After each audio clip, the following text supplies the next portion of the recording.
Gym जाने के बाद अगर आपको अपर बॉडी स्ट्रेचिंग नहीं पता कि कौन कौन सी स्ट्रेचिंग करना चाहिए, तो थोड़े टाइम के बाद आपकी बॉडी स्टिफ होना शुरू हो जाएगी और जिसके बाद अकड़न जकड़न बॉडी में रहना शुरू हो जाएगी और उसके बाद आपकी अपर बॉडी में धीरे धीरे कुछ ना कुछ इंजरीज आना शुरू हो जाएगी।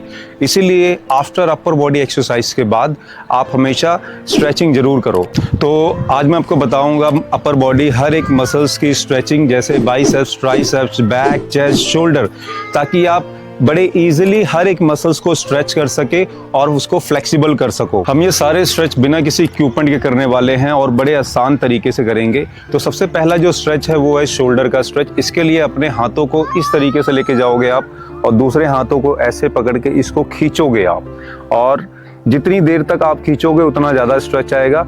नॉर्मली 30 सेकंड से लेकर 60 सेकंड तक इसको होल्ड करना होता है बैटल स्ट्रेच के लिए। उसके बाद सेम दूसरे हाथों से भी इस तरीके से करके उसके बाद दूसरे हाथ से इस तरीके से खींचना होगा और यहाँ पर एग्जैक्टली स्ट्रेच आप फील करोगे। सेम 30 सेकंड से लेकर 60 सेकंड तक आप इसे होल्ड करना है अच्छे से। जितने अच्छे तरीके से आप होल्ड करोगे उतने हाई लेवल का स्ट्रेच आएगा। और जो दूसरा स्ट्रेच है वो है ट्राइसेप स्ट्रेच। ट्राइसेप स्ट्रेच करने के लिए इस तरीके से अपने हाथों को लेके जाओगे आप ऐसे करके। इसको जितना ज़्यादा क्लोज हो सकता है उतना पहले क्लोज करना, सबसे मेन पॉइंट ये है, इसको जितना क्लोज। उसके बाद सेकंड पॉइंट क्या है, अपने एल्बोज को आपने खींचना है ऐसे करके। तो हम ट्रेन सबसे ज़्यादा करते हैं लेकिन स्ट्रेच बहुत कम करते हैं, वो है चेस्ट मसल।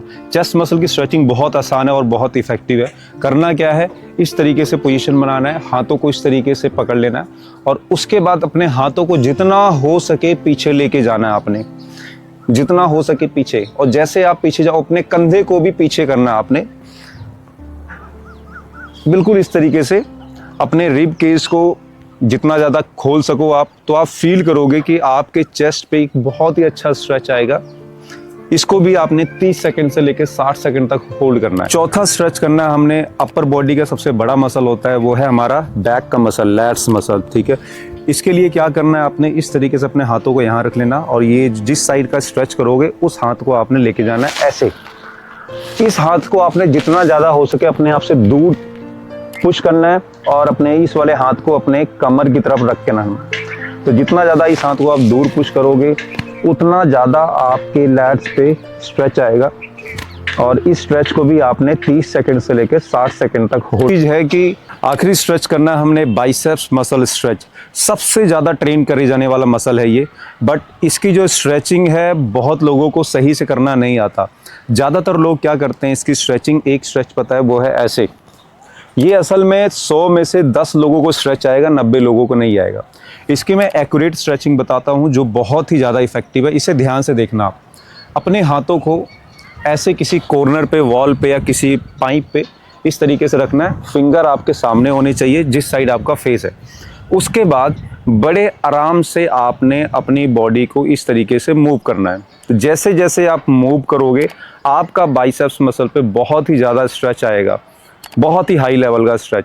इसमें जो ध्यान रखना है कि आपके जो कंधे हैं इसको ऐसे एडजस्ट मत कर लेना आप, ठीक है, ये वहीं पर रहने चाहिए, नहीं तो फिर आपके शोल्डर पे भी आ जाएगा स्ट्रेच। इस तरीके से स्ट्रेच करना है और हो सकता है इसमें थोड़ा सा शोल्डर पे भी स्ट्रेच आए, वो कोई बात नहीं। आपका 80 to 90% स्ट्रेच आपके बाइसेप्स पे आना चाहिए। जहाँ जोर लगाने वाली बात आती है वो जोर तो लगाते हैं, बट जहाँ थोड़ा दिमाग लगाने वाली बात आती है वो दिमाग नहीं लगाते। दिमाग कहाँ लगाना चाहिए, स्ट्रेचिंग में। वो उनके पास वो पेशेंस नहीं रहता कि हम 5 से 10 मिनट अपनी स्ट्रेचिंग को दे दें, और जिसका रिजल्ट क्या आता है कि बहुत ज़्यादा इंजरीज आती है, फिर बाद में फिजियोथेरेपिस्ट के पास भागना पड़ता है, क्योंकि ट्रेन कर करके मसल आपके शॉर्ट होते जाते हैं, छोटे होते जाते हैं, स्टिफ होते जाते हैं और उनकी लेंथनिंग हम करते नहीं है। तो इसीलिए अपर बॉडी स्ट्रेचिंग या लोअर बॉडी स्ट्रेचिंग, कोई भी स्ट्रेचिंग बहुत ज़रूरी है। तो आफ्टर एक्सरसाइज अगर आप जब भी आप अपर बॉडी एक्सरसाइज लगाओ तो ये जो स्ट्रेचिंग अगर आप 30 से 60 सेकंड करते हो तो आप फील करोगे कि आपकी अपर बॉडी की फ्लेक्सिबिलिटी भी बढ़ती जा रही। इसका सबसे बड़ा फायदा भी क्या होता है कि जब हम स्ट्रेचिंग करते हैं तो उसके बाद आपकी जो मसल ग्रोथ भी बढ़ जाता है, क्योंकि आप मसल की लेंथनिंग कर रहे हो, ठीक है। तो लेंथनिंग की वजह से मसल जो बहुत टाइम तक शॉर्ट हो गया था ट्रेन कर करके, अब उसकी लेंथनिंग हो रही है तो उसका मसल साइज भी और बढ़ना शुरू होगा। तो ये चीज़ आप फॉलो करना शुरू करो। साइज की और फिटनेस की नॉलेज आप तक पहुंचाते रहूँगा, और इसकी सीरीज़ भी आएगी, हर एक स्ट्रेचिंग की सीरीज़ आएगी और धीरे धीरे एक्सरसाइज की भी सीरीज़ आएगी, होम वर्कआउट की बहुत सारी सीरीज़ आएगी। तो अगर आपको ये वीडियो जब भी आए और आपको नोटिफिकेशन चाहिए तो आप मेरे चैनल को सब्सक्राइब कर सकते हो, मुझे सपोर्ट कर सकते हो। और अगर ये वीडियो आपको अच्छी लगी हो तो इस पर आप अपना प्यार दिखा सकते हो कमेंट में। Thank you.